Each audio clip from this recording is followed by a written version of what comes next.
జగన్మోహన్ రెడ్డి తిరుపతిలో పర్యటించారు. స్థానిక తాజ్ హోటల్లో జరిగిన శ్రీ సిటీ ఎండీ రవి సన్నారెడ్డి కుమార్తె వివాహ రిసెప్షన్కు హాజరై వధూవరులను ఆశీర్వదించారు. అనంతరం రేణిగుంట విమానాశ్రయం చేరుకుని తిరుగు పయనమయ్యారు.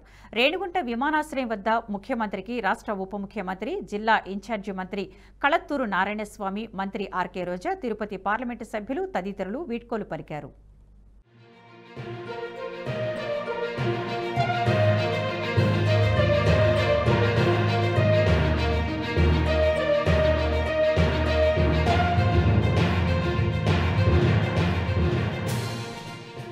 ఈ వీడియో మీకు నచ్చినట్టయితే లైక్ చేయండి, 10 మందికి షేర్ చేయండి. అలాగే కామెంట్ల రూపంలో మీ అభిప్రాయాలను మాతో పంచుకోండి. Nationalist hub group of channels ను సబ్స్క్రైబ్ చేసుకుని తెలుగునాట జాతీయవాద జర్నలిజాన్ని ప్రోత్సహించండి. ఈ వీడియో కింద ఉన్న బెల్ ఐకాన్ పై క్లిక్ చేయడం మర్చిపోవద్దు.